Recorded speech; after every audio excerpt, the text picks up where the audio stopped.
Praise the lord everyone. Good morning. I greet you all in Jesus Christ name. Yesukristu నామంలో మళ్ళొకసారి మీ అందరినీ ఈరోజు December 3వ తేదీ గురువారం నాడు కలుసుకోవడంలో చాలా సంతోషంగా ఉంది. December 3rd, Thursday 2020. And today's word, ఈరోజు గల అంశం ఏంటంటే ద కమింగ్ ఈజ్ నియరర్. దేవుడు అతి తొందరగా రాబోతున్నాడు. సో ఇదంతా తెలుసుకునే ముందు ప్రార్థించి ప్రారంభించుకుందాం. Let us start with the word of prayer. Father, in the name of Jesus, మహోన్నతుడ, పరిశుద్ధుడ, గొప్ప దేవ, యేసయ్య, మీ నామం ఎంతో గొప్పది తండ్రి. అయ్యా, మీరు పరిశుద్ధుడవు తండ్రి, మీరు గొప్ప దేవుడవు తండ్రి, మీకు అసాధ్యమైనది ఏమీ లేదు. అవును ప్రభా, మీరు అతి త్వరగా మా జీవితాల్లో రాబోతున్నారు తండ్రి. మా అందరినీ ప్రభా తీసుకుపోనికి ప్రభా మళ్ళీ మీరు రాబోతున్నందుకై మీకే వందనాలు, స్తోత్రాలు, స్తుతులు చెల్లిస్తున్నాం తండ్రి. అయ్యా, మా అందరినీ అభిషేకించండి, ఆశీర్వదించండి తండ్రి. మా అందరినీ మీ పరిశుద్ధాత్మ శక్తిని పెట్టి నడిపించండి ప్రభా యేసయ్య. అవును ప్రభా, మీ యొక్క అయ్యా మేము నడిచే మార్గంలో తండ్రి మరి మీరు తోడుగా ఉండాలని మేము ప్రార్థిస్తున్నాం. అయ్యా మమ్మల్ని బలపరచండి, ఆదరించండి, ఓదార్చండి తండ్రి. మా ప్రార్థనలన్నీ విని ఆలకించిన దేవానికి స్తోత్రం. పరిశుద్ధాత్మ దేవా, మమ్మల్ని నడిపిస్తున్నందుకై స్తోత్రం. యేసుక్రీస్తు దేవా, మా అందరినీ ఆదరిస్తున్నందుకై వందనాలు తండ్రి. మా అందరినీ ఓదార్చి ఆదరించి తండ్రి, మా అందరిలో ప్రాస్పెరిటీని ఇచ్చి ప్రభు, ఆశీర్వాదం ఇచ్చి ప్రభు, మా అందరినీ నడిపిస్తున్నందుకై వేలాది వందనాలు, స్తోత్రాలు, స్తుతులు చెల్లిస్తాం. ప్రార్థన విని ఆలకించిన దేవానికి స్తోత్రం. ఈ యొక్క అంశాన్ని, ఈ యొక్క వాగ్దానాన్ని, ఈ యొక్క దినముని మీ చేతికి అప్పగిస్తున్నాను. నూతన కార్యాలు మా జీవితంలో జరిగించండి. యేసు నామములో ప్రార్థించి వేడుకుంటున్నాం పరమ తండ్రి. Amen, amen, amen. Right. So ఈరోజు అంశము ద కమింగ్ ఈజ్ నియరర్. చూద్దాం. మత్తయి సువార్త 24వ అధ్యాయము 44వ వచనం. మత్తయి సువార్త 24వ అధ్యాయము 44వ వచనం. The Son of Man is coming at the hour you do not expect. You do not expect. నేను నిన్న క్యాజువల్గా నైట్ మామూలుగా ఒక హాఫ్ అన్ అవర్ ఇట్లా బైబిల్ చదువుతా ఉన్నా నైట్ పడుకునే ముందు. అది చదువుతూ ఉంటే నాకు సడన్గా ఈ వాక్యం గుర్తుకొచ్చింది. నేను మత్తయి సువార్త 4వ అధ్యాయం ధ్యానిస్తూ ఉంటే నాకు ఈ మాట కనిపించింది. 44వ వచనంలో ఈ మాట కనిపించింది నాకు. The Son of Man is coming at the hour you do not expect.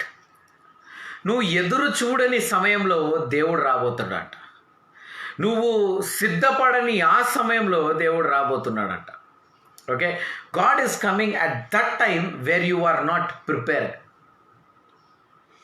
I repeat, God is coming at that time where you are not prepared. నువ్వు ఎక్కడైతే సిద్ధపాటుతో లేవో దేవుడు ఆ సమయానికి వస్తా అంటున్నాడు. In that time he wants to come. Why? What exactly this verse is speaking about? నాకు నిజంగా చెప్పాలంటే అర్థం కాలే. సిద్ధపడమని దేవుడు అంటున్నాడు, సిద్ధపాటు లేనప్పుడు వస్తున్నా అంటాడు. అంటే ఏమంటున్నాడు దేవుడు? ఒక కాన్సెప్ట్ ఏందని మెల్లగా ధ్యానించడం మొదలు పెడితే అప్పుడు నాకు అర్థమైంది. నేను రాసుకున్నాను అనమాట. మోస్ట్లీ మనం అనేక సార్లు అర్థం చేసుకోవడం మర్చిపోతాము.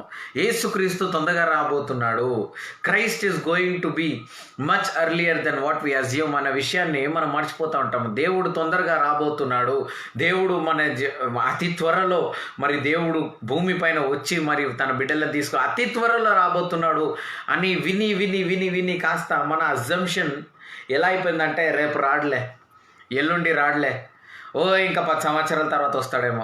అంటే వస్తాడన్న నమ్మకం ఉన్న వాళ్ళకి ఏంటంటే ఇప్పుడు రాడు అన్న నమ్మకం మాత్రం గట్టిగా ఉంది. అవునా కదా? People who believe that God will come back are not prepared. That I you prepared for this moment? No. దేవుడు ఏమంటున్నాడంటే ద అన్ప్రిపేర్డ్ మూమెంట్లో నేను వస్తా అంటున్నాడు. ఇప్పుడు ఎంతమందికి ఈరోజు ర్యాప్చర్ అవుతుంది అని నమ్మకం ఉంది? ఎవరికి లేదు. Because we are busy thinking about our ఈ థర్స్డేని. నిన్న మీరు అంతా స్కాన్ చేసి పెట్టుకున్నారు.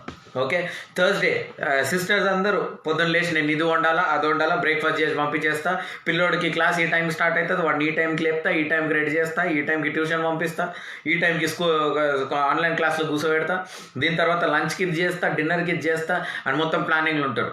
బ్రదర్స్ వచ్చేసి పొద్దున్న లేచి నేను బ్రేక్ఫాస్ట్ తినేసి తొందరగా ఆఫీస్కి వెళ్ళాలా, అక్కడ పోయినా ఈ పని చేసేస్తా, ఆ పని చేసేస్తా, ఫస్ట్ లంచ్ అవర్లోనే ఇది చేస్తా, దాని తర్వాత కొంచెం బైబిల్ చదువుతా, ఇలా ఒక అందరూ ఈ స్కెడ్యూల్ పెట్టుకున్నారు. కానీ ఒకవేళ యేసుక్రీస్తు వస్తే ఈ థర్స్డే రోజు ఆ షెడ్యూల్ ప్రిపేర్డ్ ఉందా?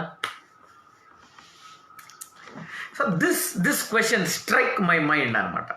ఎందుకంటే నేను కూడా అలానే ఇప్పుడు రేపు ఏం చేయాలా, ఈరోజు ఏం చేయాలనేదంతా నేను నిన్న నిర్ణయించుకున్నా.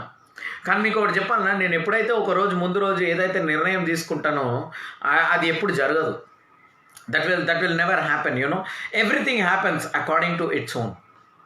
మీరు ఒక విషయం అనుకొని పోదాం, మీరు అందరూ అనుకుంటారు పొద్దున్న 4 గంటలకు లేవాలా రేపు అని అనుకుంటారు, కానీ లేవలేని పరిస్థితి ఉండొచ్చు. అలారం వస్తే దాన్ని బంద్ చేద్దాం అనుకుంటాం. So what we plan, it's not exactly what we put it on the next day. It happens what it has to happen. ఏం జరగాలో అదే జరుగుతుంది. అలా నువ్వు ప్రిపేర్ అవుతుంటేనే నువ్వు చెయ్యలేనప్పుడు, అవునా కదా, మనం ఒక విషయాన్ని ప్రిపేర్ అవుతూ అది నెక్స్ట్ డే చేయలేకపోతున్నాం. అలాంటిది what you are mentally prepared, you are unable to do it for the same day. And if you are not prepared for the coming of the lord, what if he comes at the time of unprepared moment? మరి దేవుడు నువ్వు సిద్ధపడని ఆ సమయంలో దేవుడు వచ్చినప్పుడు ఎలా? ఆలోచించండి. You need to think my dear brothers and sisters. ఎందుకు ఈ కాన్సెప్ట్ అర్థం కాని వాళ్ళే పాపంలో పడిపోతూ ఉంటారు, లోకానుసారమైన ఇచ్చలకి పడిపోతూ ఉంటారు. అవునా? అది ఆత్మలో చూసుకుంటే అదొక డ్రైనేజ్ లాగా కనిపిస్తూ ఉంటుంది, అదొక కీచడ్లో ఉంటుంది. People who don't understand the concept of second coming fall into the deep mire of sins and pleasures of the world. లోకంసారమైన ఇచ్చలు ఆశలకి లోబడిపోతూ ఉంటారు మనుషులు. All the people will be fallen for these kinds of things. ఇలాంటి ఇచ్చలకు పడిపోతూ ఉంటారు దేవుని బిడ్డలారా. నేను చాలామంది చూస్తూ ఉంటున్నాను. they will be falling into that deep pit. They'll be falling into this deep pit. ఈరోజు ఎంతమంది దేవుని స్నేహితులు పాపంలో పడిపోయినారు? ఎంతమంది దేవుని స్నేహితులు మరి విశ్రాంతి లేని జీవితం జీవిస్తూ ఉన్నారు? ఎంతమంది దేవుని స్నేహితులు మరి ఆరోగ్యం లేని జీవితం జీవిస్తూ ఉన్నారు? ఆలోచించాల. నువ్వు సిద్ధపడి హెల్త్ గురించి అంతా చూసుకొని కేర్ఫుల్గా ఉండే మనకి సిక్నెసెస్ రేపు వచ్చేస్తూ ఉన్నాయి. రేపు ఏందో మనకి తెలియదు అన్న దాకా మనం వచ్చేసినాం. అలాంటప్పుడు దేవుని బిడ్డలారా, అది వాస్తవం అయితే, అది నిజంగానే ఉన్నట్లయితే, నిజంగానే నీకు ఇవాళ ఏం జరుగుతుంది రేపు ఏం జరుగుతుందో తెలియనంటే నువ్వు రెండవ రాకడకి ఎంత సిద్ధపడాలి? ఒక స్టోరీ ఉందన్నమాట. అది నవ్వుకుంటా ఒక మనిషి యొక్క జీవితం ఎలా ఉంది అనేసి చెన్నైలో చెప్తూ ఉంటారనమాట. ఏంటంటే ఒకడు సింహానికి భయపడి ఉరుకుతూ ఉన్నాడంట. ఊరికి ఒక వెల్ అంటే తెలుసా మీకు? ఈ కాలంలో ఉన్న వాళ్ళకి తెలుసో లేదు. దాన్ని తెలుగులో ఏమంటారు, బావి. ఓకే, ఒక బావిలో దుంకేస్తాడు. దుంకేసి ఒక చెట్లు, మీరు చూస్తే బాగా చెట్లు ఇలా వస్తూ ఉంటాయి, అంటే చిన్న చిన్న కొమ్మలు ఇలా పెద్ద ఇట్లా ఆగిపోయి ఉంటుంది. ఆ కొమ్మను పట్టుకొని ఇలా వేలాడుతూ ఉన్నాడు సగం గాలిలో. అటు బయట సింహానికి భయపడి దుంకేసి ఆ కొమ్మను పట్టుకొని ఆ బావిలో, అవునా, కింద చూస్తేనేమో పాములు, కోబ్రాలు, 2 కోబ్రాలు అతన్ని కొరికి తినాలని చూస్తున్నాయి. పైనుంచేమో సింహం ఎదురు చూస్తుంది, వీడు పైకి వస్తే వీడిని చంపేస్తాని. దాని తర్వాత దీనికి తోడుగా ఒక ఎలుక వచ్చి ఆ కొమ్మని మెల్లమెల్లగా కొరుకుతుందంట.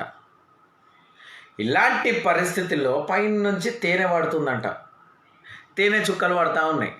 ఆ తేనె చుక్కల కోసం ఎదురు చూస్తూ ఉన్నాడట. ఆ తేనె చుక్కలు ఎక్కడ పడుతుందని నాలుకని ఇటు ఇటు ఇటు ఇటు ఎలాడిస్తాం. అంటే అతన్ని చుట్టంతా అన్ని సమస్యలు పెట్టుకున్నప్పుడు, అన్ని డేంజర్లు పెట్టుకున్నప్పుడు, ఆయన కింద పడ్డా సావే, మీద పడ్డా సావే, కింద మీద పడను అని ధైర్యం ఉంటే ఆ కొమ్మను విరుగు కొడుతుంది. ఇలాంటి పరిస్థితిలో తన జీవితాన్ని రక్షించుకోవడం విడిచిపెట్టి ఏం చేస్తున్నాడు? ఆ కొంచెము తీయదనం కోసం. అందరు ఏమంటారు అంటే, నేను మెంటల్గా స్ట్రెస్డ్ ఉన్నా, నేను అందుకనే తాగుతున్నాను. మా ఇంట్లో ప్రాబ్లం నీకేం తెలుసు బ్రదర్, అందుకే తాగుతున్నా నేను. మా ఇంట్లో ప్రాబ్లం మీకేం తెలుసు, నేను అందుకనే వ్యభిచారం చేస్తున్నా. నా భార్య ఎంత టార్చర్ పెడుతుంది నీకేం తెలుసు, నేను అందుకని ఇంకొక ఆమెతో ఎఫైర్ పెట్టుకున్నా, ఆమె నాకు ప్రేమ చూపిస్తుంది. నా భర్త నన్ను అస్సలు పట్టించుకోండి, నేను అందుకని ఇంకొకరిని చూసుకున్నా. వాడు చక్కగా ఉంటే నేను ఎందుకు ఇంకొకటిని వెతుక్కుంటా? ఆ కొంచెం సేపు ఆ తేనె, అవునా, దాన్ని చూస్తున్నారు కానీ ఆ కొమ్మని కొరుకుతున్న ఎలుకను చూడట్లేరు, కిందున్న ఆ కోబ్రాలను చూడట్లేరు, పైన వేచి ఉన్న నిన్ను తిన్ననికి వేచి ఉన్న ఆ సింహాన్ని చూడట్లేరు. చుట్టంతా సమస్యలు ఉన్నప్పుడు ఆ కొద్దిసేపు lust. So people are becoming the unmindful of the second coming. People are becoming unmindful. వాళ్ళ తలంపులు ఇంకా కొన్ని బోధలైతే మరి ఘోరంగా అసలు రెండవ రాకడ అనే కాన్సెప్టే తీసి పడేసింది. ఇంగ్లాండ్లో ఒక తమిళనాడు దైవజనుడు వెళ్ళి ఆయన బోధిస్తూ ఉన్నాడు అనమాట. ఒక 20 మంది యవ్వన పిల్లలకి మీరు క్లాస్ తీసుకోండి అని చెప్పారు. సరే తీసుకుంటామని చెప్పి ఆయన ఒకళ్ళున్నా నేను చేస్తా, 100 మంది ఉన్నా చేస్తా, 10 మంది ఉన్నా చేస్తా అని అంటాడు ఎప్పుడు. సో ఆ 20 మంది యవ్వనులు వచ్చినప్పుడు ఆయన I want to talk about rapture అని అన్నాడు. I want to talk about rapture and second coming అని దైవజనుడు అంటే వాళ్ళు అన్నారు, what is rapture and what is second coming అంటున్నాడు 20 ఏళ్ళ కుర్రోడు. అయితే పాస్టర్ సంతోషపడి పాస్టర్ అనుకున్నాడు ఈయన క్రీస్తుని తెలుసుకోనికి వచ్చిండేమో అని. అంటే నువ్వు క్రీస్తుని తెలుసుకోవాలని ఆశపడుతున్నావు అంటే నువ్వు ఆమె బార్న్ క్రిస్టియన్ అంటున్నాడు. మేము 10 సంవత్సరాలుగా ఈ సంఘానికి వస్తున్నాం అంటున్నాడు. అబ్బా, 10 సంవత్సరాలుగా సంఘానికి వస్తున్నాడు కానీ వాడికి ర్యాప్చర్ అంటే ఏందో తెలియదు, రెండవ రాకడ అంటే ఏందో తెలియదు. So people are unmindful. అంటే వాళ్ళకి ఆ తలంపు అటు సైడ్ ఆలోచనలే లేదు, రెండవ రాకడ పైన ఆలోచనే లేదు. మనకి ఎల్లప్పుడు ఈరోజు ఏం చేయాలా, రేపు ఏం చేయాలి, ఎల్లుండి ఏం చేయాలన్న ఆలోచన ఉంది తప్పితే రెండవ రాకడ లేదు. అందుకనే మన పితరులు మనకు నేర్పించిపోయారు, ఒకవేళ దేవుడు ఈరోజు వస్తే అని ప్రశ్నించి వెళ్ళిపోయారు. కరెక్టే కదా. దేవుడు ఇక్కడ వాక్యంలో మనం ఏం చదువుకున్నాం, he comes in the unprepared time. నువ్వు ఎప్పుడైతే సిద్ధపడి లేవో ఆ టైంలో దేవుడు వస్తాడంట. దేవుని బిడ్డలారా, ఎల్లప్పుడూ సిద్ధపడి ఉండాలి మనం, ఒక్కొక్క క్షణం సిద్ధపడి ఉండు.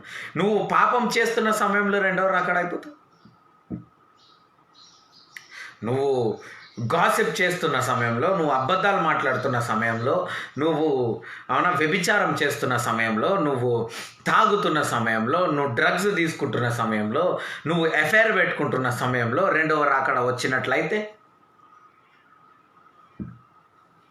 మైట్ బి మీరు కాన్ఫిడెంట్గా ఉండొచ్చు, ఈరోజు ఉండదులే రెండవ రాకడ, రేపు ఉండదులే రెండవ రాకడ. కానీ సూచనలు మాత్రం చాలా దగ్గరలో చూపిస్తూ ఉంటాయి.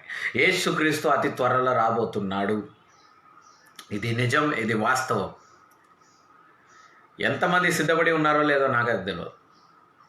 కాబట్టి ఎల్లప్పుడూ సిద్ధపడి ఉండడం చాలా అవసరం దేవుని బిడ్డలారా. రోజు మీరు దేవునికి సమర్పించుకోవడం అంతకన్నా ముఖ్యము దేవుని బిడ్డలారా. ప్రతిరోజు, ప్రతి ఉదయాన్నే, ప్రతి రాత్రిని దేవుని చేతిలో అప్పగించుకుంటున్నారా? సమాధానం కలిగి జీవిస్తున్నారా? భార్య భర్తలు సమాధానం కలిగి ఉన్నారా? నిజమైన జీవితం జీవిస్తూ ఉన్నారా? లేకపోతే ఎఫైర్ అన్న లైఫ్ జీవిస్తూ ఉన్నావా నువ్వు ఈరోజు? నీ భార్యకు విశ్వాసంగా లేవా? నీ భర్తకు విశ్వాసంగా లేవా? నీ పిల్లలకి విశ్వాసంగా లేవా? నీ తల్లిదండ్రులకు విశ్వాసంగా లేవా? నీ సంఘానికి విశ్వాసంగా లేవా? నీ దైవజనునికి విశ్వాసంగా లేవా? నీ దేవుడికి, వీళ్ళందరికీ విశ్వాసంగా ఉన్నా లేకపోయినా నీ దేవుడికి విశ్వాసంగా లేవా ఈరోజు? దేవుడు అడుగుతున్నాడు, మీ అందరిని అడుగుతున్నాడు, లైవ్ వింటున్నా ప్రతి ఒక్కరిని దేవుడు అడుగుతున్నాడు ఈరోజు. You need to be prepared, church. You need to be prepared. ఎందుకంటే మనిషి యొక్క ఫోకస్ ఏమైపోతుందంటే ఇచ్చలకు అట్రాక్ట్ అయిపోతూ ఉన్నాడు ఈ మధ్యకాలంలో. ఒక మనిషి ఏం చేస్తున్నాడంటే ఇచ్చలకు అట్రాక్ట్ అయిపోతాయి. He is getting attracted to the lust. He is least bothered about the eternity. అతనికి నిత్య జీవం పైన, నిత్యత్వం పైన కోరికలు లేవు ఈరోజు. ఎంతమంది ఆ నిత్యత్వం, ఎంతమంది ఆ దైవికత్వం, ఎంతమంది ఆ దైవత్వం పైన ఇది కలిగి ఉన్నారు? ఎంతమంది ఈరోజు ఉన్నారు? You need to have focus on the eternity. ఈ లోకంలో ఉన్న ఈ విషయాలన్నింటినీ పక్కకు పెట్టండి, దేవుని వెతకండి, దేవుని గురించి మాట్లాడండి, దేవుని గురించి ఆలోచన చేయండి, దేవుని గురించి మాత్రమే ఫోకస్ చేయండి. Focus on God, which is very important.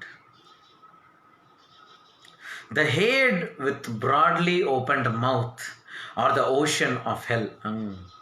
ఇప్పుడు మనిషి ఎటువైపు వెళ్తున్నాడంటే నరకం అనే సముద్రం వైపు వెళ్తున్నాడట. తన ఇచ్చలను పూర్తి చేసుకొని నరకం అనే సముద్రం వైపు వెళ్తున్నారు. నీ ఇచ్చలు నువ్వు పూర్తి చేసుకుంటున్నావా?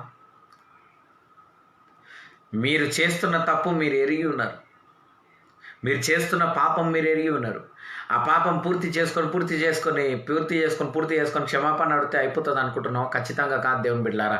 You are going towards the ocean of hell. నీవు నరకం అనే సముద్రం వైపు వెళ్తున్నావు. కాబట్టి జాగ్రత్త.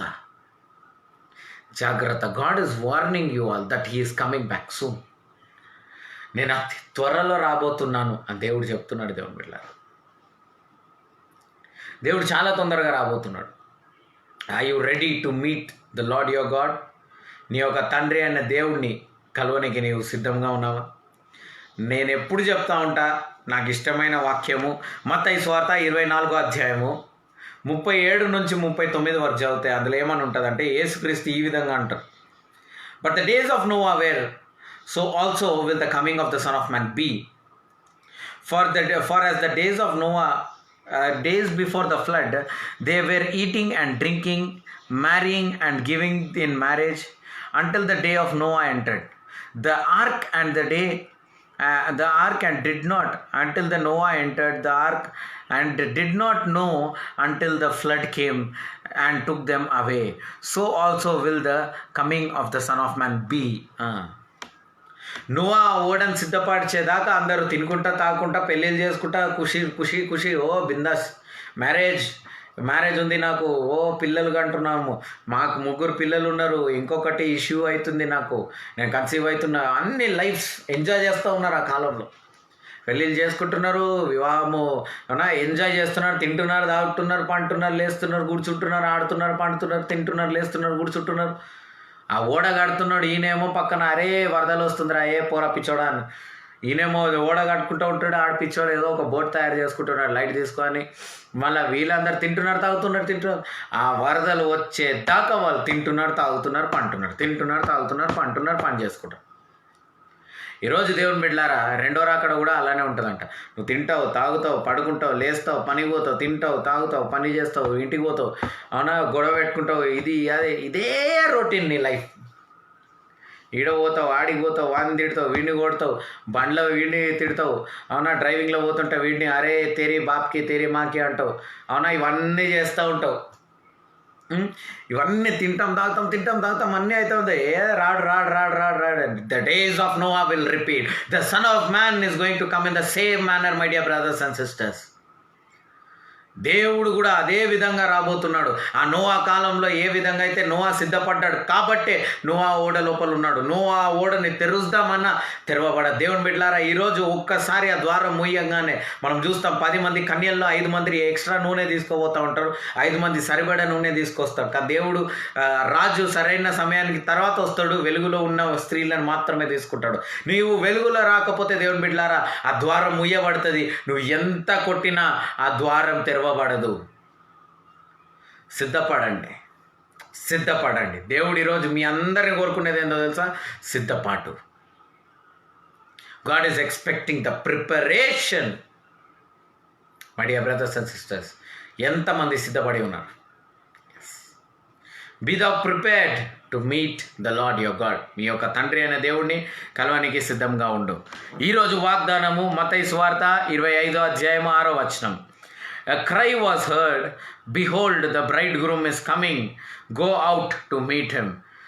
వధువు సిద్ధపడు, దేవుడు అతి త్వరలో రాబోతున్నాడు. ఈరోజు ఉదయం వాక్యాధ్యాయాలు, సాయంత్రం వాక్యాధ్యాయాలు చూసుకున్నట్లయితే ఉదయం మీరు చదవాల్సింది ఎజికియల్ గ్రంథము 45, 46 అధ్యాయాలు, మరియు సాయంత్రం మీరు చదవాల్సింది 1 యోహాను 2వ అధ్యాయము. Morning Ezekiel chapter 45 and 46 today's Bible reading, and also in the evening 1 John chapter 2 full complete. So my dear brothers and sisters, remember, God can come anytime. Be prepared to meet the Lord your God. ఎంతమంది ఈ రోజు నుంచి ఈ వాక్యం తర్వాత దేవుని వెతుకుతారు? వెతకండి. పొద్దున సాయంత్రం దేవుని వెతకండి, అవునా, సిద్ధపడండి. దేవుడు ఎప్పుడు వస్తాడో మనకు తెలియదు కాబట్టి రెడీగా ఉండండి. ఎంతమంది రెడీగా ఉంటారు ఈరోజు? Yes, prepare to meet the lord your God. God loves you and దేవుడు మిమ్మల్ని ప్రేమిస్తున్నాడు కాబట్టే ఈ వాక్యం మీ మధ్యలో తీసుకొచ్చాడు. కాబట్టి దేవుడు అంటున్నాడు మీ అందరికీ, నా ప్రియ బిడ్డలారా సిద్ధపడండి. ఆ పాపము ఆ ఇచ్చంని నెరవేర్చకండి. మీ యొక్క జీవితం అమూల్యమైనది. ఒక్కసారి ద్వారం మూయబడితే మళ్ళీ అది తెరవబడదు. కాబట్టి ఎల్లప్పుడూ సిద్ధపడుతుండండి. దేవుడు అతి త్వరలో రాబోతున్నాడు. Be prepared to meet the lord your God bless you. ప్రార్థించుకుందాం. ప్రార్థనకు ముందుగా కొన్ని అనౌన్స్మెంట్స్ ఉన్నాయండి. మరి నేను డిసెంబర్ వాగ్దానం వచ్చేసి ఈ సండే నేను బోధిస్తాను. Okay, this Sunday I will not be teaching in the Psalms, but December నెల వాగ్దానం నేను బోధిస్తూ ఉంటాను. ఫస్ట్కే చెప్పాలి కానీ మన సిచ్యువేషన్స్ అలా సరిపోలే. కాబట్టి మనకు దొరికిన రోజు మనం చెప్తాం. సో సండే రోజు నేను డిసెంబర్ వాగ్దానం ఇస్తాను. అదేవిధంగా 4వ అభిషేకం కూడా ఆ వాగ్దానం పైన విడుదల చేద్దాం. మరి అది మాత్రం కాకుండా మనకు December 25th and January 1st సాయంత్రం 5:30 నుండి 9 గంటల వరకు ఆమ్శ్రీ బిల్డింగ్ 4th ఫ్లోర్లో అపోలో హాస్పిటల్ లేన్లో డీమార్ట్ వెనకాల Secunderabad Saint Mary's pharmacy college ఆపోజిట్లో ఉన్న హాల్లో 4th ఫ్లోర్లో మన సర్వీస్ ఉంటుంది. జనవరి 1st మరియు డిసెంబర్ 25th. అది మాత్రం కాకుండా ఎవ్రీ సండే సర్వీస్ కూడా మనది అక్కడనే ఉంటుంది. ఉదయం 10:30 నుండి 1 గంటల వరకు మన సర్వీస్ ఆమ్శ్రీ బిల్డింగ్లో ఉంది. కాబట్టి అందరూ కూడా మీ స్నేహితులు బంధువులతో రండి. అవునా, వచ్చి ప్రార్థనలో సిద్ధపడండి, దేవుని వాక్యంలో సిద్ధపడండి, కలవనికి మీరు సిద్ధపడండి. వరాలతో ఫలాలతో నింపబడడానికి ఆ స్థలానికి రండి. పరిశుద్ధాత్మ శక్తితో నింపబడడానికి ఆ స్థలానికి రండి. ఓకే, దేవుడు మిమ్మల్ని ఆశీర్వదించి దీవిస్తాడు. దేవుడు మీ సరిహద్దులను విశాలపరుస్తాడు. కాబట్టి God bless you all. Have a blessed day. Okay, let us pray. మహోన్నతుడా, పరిశుద్ధుడా, గొప్ప దేవ యేసయ్య, నీ నామం ఎంతో గొప్పది తండ్రి. అయ్యా, మీరు మా వాక్యం ద్వారా నేర్పించారు తండ్రి. మీ కొరకు మేము సిద్ధపడాలా. అవునేసయ్య, మేము చూసుకున్న స్టోరీ ప్రకారం తండ్రి, అవునేసయ్య, కింద చూస్తే ప్రభా పాములు, పైన చూస్తే సింహము, మేము పట్టుకున్న ఓడ ప్రభా, మేము పట్టుకున్న ఆ కట్టె నుంచి ప్రభా అది కూడా ఎలుక కొరికేస్తూ ఉన్నది తండ్రి. కానీ ప్రభా మేము అయినా ఇంత గొప్ప సమస్యలు కూడా మేము ఇచ్చలు నెరవేర్చాలని చూస్తూ ఉన్నామయ్యా. అవునయ్యా, కొంచెం సేపు సంతోషము, త్రాగుతా, తింటా, పడుకుంటా, లేస్తా, కూర్చుంటా, ఎంజాయ్ చేస్తా నా లైఫ్ అని మేము తిరుగుతూ ఉన్నాం. కానీ ప్రభా ఎక్కడ కూడా ప్రభా దేవుని మీద ఫోకస్ లేదు, దేవుని మీద ధ్యాస లేదు తండ్రి. మా పిల్లల భవిష్యత్తు కొరకు, మా భవిష్యత్తు కొరకు రేపటి గురించి మేమంతా ఆలోచించినప్పుడు మా యొక్క నిత్యత్వంని అన్మైండ్ఫుల్గా పెట్టిన ఈ దురాత్మని యేసు నామంలో కలుస్తున్నాం తండ్రి. అయ్యా, మేము నిత్యత్వం గురించి ఆలోచించాలా. రేపు ఒకవేళ దేవుడు వస్తే అని ఈరోజే సిద్ధపడాలా మేము. అవునేసయ్య, మరణించే వాళ్ళు మరణంకు వెళ్ళే ముందు ప్రభా చాలామంది ప్రభా సిద్ధపడి వెళ్తారు తండ్రి. అందరినీ క్షమాపణ కోరి అందరితో సమాధానం పడి వాళ్ళు వెళ్ళిపోతూ ఉంటారు తండ్రి. అవునేసయ్య, ఎందుకంటే వాళ్ళకి ఇంట్యూషన్ వస్తుంది. అదేవిధంగా తండ్రి, మిమ్మల్ని కలవాలంటే ప్రభా ఆ ఇంట్యూషన్ వాళ్ళలో పెట్టండి తండ్రి. సమాధానం కలిగిన ఇంట్యూషన్ ప్రభా, సంతోషం కలిగిన ఇంట్యూషన్స్ ప్రభా, వేరే అన్నెసెసరీ ఇంటెన్షన్స్ వాళ్ళలో లేకుండా ప్రభా వాళ్ళలో పరిశుద్ధాత్మ అనే ఒక బలమైన శక్తివంతమైన ఆత్మను నింపి ప్రభా ఆ ఆత్మను ఉంచి తండ్రి, ఆత్మ ద్వారా అనేక క్రియలు మీరు చేయండి తండ్రి. అనేక కార్యాలు మీరు చేయండి తండ్రి. గొప్ప కార్యాలు మీరు చేయండి తండ్రి. ఈ బిడ్డల జీవితంలో ప్రభా వాళ్ళ జీవితంని ఆశీర్వదించండి, కడగండి తండ్రి, విడిపించండి తండ్రి. గొప్ప విడుదల దయచేయండి తండ్రి. వాళ్ళని ఆశీర్వదించండి ప్రభా, ఆశీర్వదించండి. మీరు రక్తం చేత ఈ బిడ్డలందరినీ కడిగి ప్రభు శుద్ధీకరించి ప్రభు వీళ్ళందరినీ సిద్ధపరచండి తండ్రి. ఈ సిద్ధపాటు ఒక్కొక్కళ్ళ హృదయంలో ఉండాలా ప్రభా. మీరు పెడుతున్నందుకే మీకే వేలాది వందనాలు, స్తుతులు, స్తోత్రాలు ప్రభు. మిమ్మల్ని రేపు ఉదయం మేము కలుసుకోవాలా తండ్రి. మీరు వచ్చినప్పుడు మేము నిల్చొని మా తండ్రి అని మేము పిలిచే ముందే మీరు ఇదిగో నా ప్రియ కుమారుడు, ఇదిగో నా ప్రియ కుమార్తె అని మీరు మమ్మల్ని చూసి చెప్పేటటువంటి సాక్ష్యం గల జీవితం మాకు ఉంచండి. ఒక సిమిర్నా సంఘము వలె చక్కటి సువాసన కలిగేలాంటి మా జీవితం మాకు ఉండాలి తండ్రి. ఈ యొక్క లస్ట్, ఈ యొక్క ఇచ్చలని మా జీవితం నుంచి నరకానికి పారేయండి తండ్రి. ఏ ఒక ఇచ్చలు, ఏ ఒక తప్పుడు జీవితం మా జీవితాల్లో ఉండడానికి వీల్లేదు. మా ప్రార్థన విని ఆలకించిన దేవానికి స్తోత్రం. యేసుక్రీస్తు అతి పరిశుద్ధ నామంలో ప్రార్థించి వేడుకుంటున్నాం పరమ తండ్రి. Amen, amen, amen. తండ్రి అనే దేవుని ప్రేమ, యేసుక్రీస్తు కృప, పరిశుద్ధాత్మ సహవాసం మనందరికీ తోడై ఉండును గాక. Amen, amen, amen. God bless you all. దేవుడు మీ అందరినీ గొప్పగా ఆశీర్వదించి దీవించి మీ సరిహద్దులను విశాలపరచును గాక. కాబట్టి ఈ రోజుకి నమ్మండి, మన దేవుడు పెద్ద దేవుడు, పెద్ద పెద్ద కార్యాలు మన జీవితంలో చేస్తాడు. God bless you all. ఇంకొకటండి, గుర్తుపెట్టుకోండి, హాల్ రెంట్కి ఎవరైనా స్పాన్సర్ చేయాలనుకుంటే ఇంకొన్ని విషయాలు, మనకు చాలా విషయాలు ఉన్నాయి. ఉట్టి 2 months మాత్రమే, ఎందుకంటే నేను ఎప్పుడు అడగలే, కానీ జనవరి అండ్ డిసెంబర్కి మాత్రం ఎవరైనా స్పాన్సర్ చేయాలని కోరుకుంటే, మీ వల్ల అయిన సహాయం మీరు చేయాలనుకుంటే దయచేసి ముందుకు రండి. దేవుడు మిమ్మల్ని 1000 ఆశీర్వాదంతో మిమ్మల్ని నింపుతాడు. God bless you all. Have a blessed day. See you all. And ఇంకొకటి, ఈ ముఖ్యమైన అనౌన్స్మెంట్ మర్చిపోవద్దు, ఈ నెల మాత్రము నేను నైట్ టైం లైవ్ ఇవ్వను. ఓకే, 9 o'clockకి లైవ్ లేదు, ఎందుకంటే నేను ఎప్పుడు ఎక్కడ ఉంటున్నా నాకే తెలియట్లేదు కాబట్టి. సో 9 o'clockకి మాత్రం ఈ మంత్ మాత్రం లైవ్ లేదు. మళ్ళీ జనవరిలో ఒక 2-3 రోజులు గ్యాప్ ఇచ్చేసి మనం స్టార్ట్ చేసుకుందాం. ఓకే, నేను అనౌన్స్మెంట్ చేస్తా, అనౌన్స్మెంట్ చేసిన తర్వాత మనం స్టార్ట్ చేసుకుందాం. బట్ మార్నింగ్ సర్వీస్ మాత్రం కంపల్సరీ ఉంటుంది. ఎవ్రీడే మార్నింగ్ 7:30కి మిమ్మల్ని కలవడం మాత్రం ఖాయం. ఓకే, ఒక్కరోజు కూడా మీకు గ్యాప్ ఉండదు. నాకు అనారోగ్యం ఉంటే, ఒకవేళ ఇంటర్నెట్ ఇష్యూస్ ఉంటే తప్ప, అది కూడా నేను 10:30 లోపు ఎలాగైనా ఇచ్చేస్తాను. సో మ్యాక్సిమం మీకు 7:30కి 99% నేను ప్రతిరోజు ఉదయం 7:30కి కలుస్తా. కాబట్టి మీరు కూడా ప్రార్థించండి, ప్రార్థనా పూర్వకంగా ఉండండి. Okay, so pray for the ministry, చర్చ్కి కూడా ప్రేయర్ చేయండి, సంఘం యొక్క అభివృద్ధికి, సంఘం యొక్క సమాధానంకి. మరి సంఘంకి చాలా ఎక్విప్మెంట్స్ కావాలి. మన సంఘానికి దగ్గర 3 లక్షల దాకా ఎక్విప్మెంట్స్ అవసరం ఉన్నది. సో నేను అడగట్లేదు స్పాన్సర్ చేయమని, కానీ మీరు ప్రార్థన చేయండి. మీ ప్రార్థన, మీ నోటి నుంచి వచ్చే ఆ ప్రవచనాలను బట్టి దేవుడు అనేక కార్యాలు మన జీవితంలో చేస్తాడు. కాబట్టి okay, you just pray, God will fulfil everything. Okay, so we have lot of expenses, lot of needs. So you pray for the financial needs of the church. But this January 1st and December 25th మాత్రము ఎవరైనా sponsor చేయాలనుకుంటే, ఒకవేళ దేవుడు మీలో ప్రేరేపిస్తే మాత్రము మీరు ముందుకు రండి. God bless you all. Have a blessed day. Amen.